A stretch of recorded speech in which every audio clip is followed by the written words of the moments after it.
Bonjour à tous, ben voilà une toute petite vidéo pour vous aider à réussir le C1D. Peut-être vous êtes jeune, vous voulez réussir votre C1D, peut-être vous êtes parent. Et ben voilà, je vais vous expliquer comment vous pouvez vous entraîner et surtout ne payez pas, tout est gratuit sur les réseaux sociaux. Donc voilà.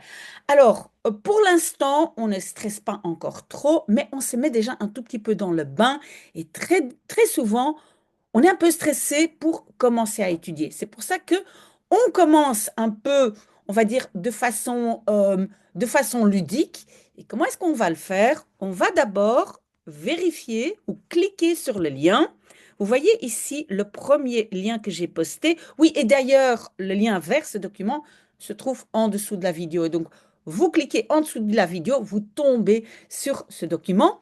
Et donc, si vous cliquez sur ce premier lien, c'est un Quizlet qui comprend les 1000 mots de base en néerlandais. Alors, vous pouvez jouer avec les flashcards. Peut-être vous savez ce que c'est. Donc, en fait, ce sont des cartes qui se retournent, hein. On vous présente le mot en français, vous le traduisez en néerlandais ou vice-versa. Mais il y a aussi un nouveau jeu, peut-être vous l'avez déjà découvert vous-même, qui s'appelle Blocks, hein. Blocks, et donc c'est un petit jeu avec des blocs. C'est très chouette. Si vous n'arrivez pas à faire des jeux avec le Quizlet, demandez-moi.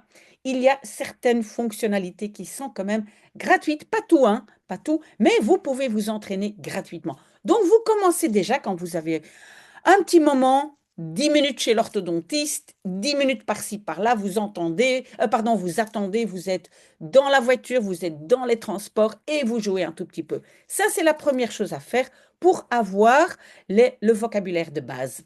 C'est pour les CE1D, mais les CE2D peuvent aussi utiliser ce document.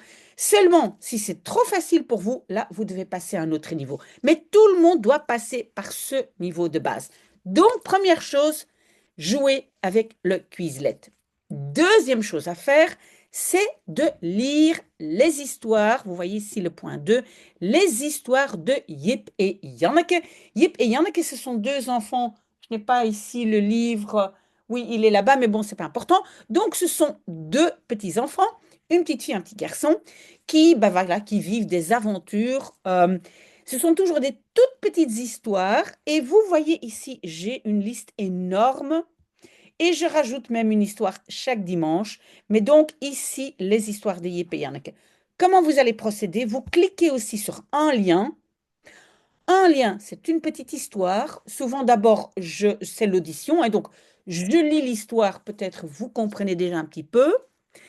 Et alors, après l'audition, j'explique au fur et à mesure. Donc, c'est une répétition de grammaire. Ah oui, je dois faire une inversion. Ah oui, ça c'est le présent, ça c'est le futur. Donc, on répète tout ce qui est grammaire. Donc, pour l'instant, pour démarrer, vous regardez une vidéo par jour. Une vidéo dure plus ou moins, ça dépend. Parfois, il y a des vidéos plus courtes qui durent 12 13 minutes. Les plus longues, je pense que c'est 25 minutes, à vous de choisir. Mais vous regardez simplement pour vous mettre dans le bain. Mais plus tard, et je pense que je vais déjà commencer la semaine prochaine, donc dimanche prochain, je vais commencer par préparer les oraux. Je le ferai aussi par TikTok, par mon compte Instagram, par les petits shorts ici sur YouTube. Donc, je le ferai sur tous les réseaux sociaux. Mais donc, s'il vous plaît, commencez.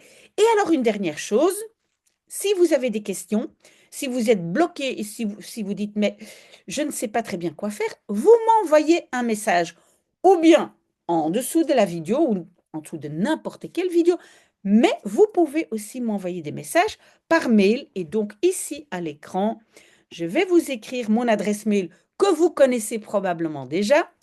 Et c'est une phrase en anglais. Maybe Miss A can help you. Donc, ça veut dire peut-être Miss A peut vous aider at gmail.com.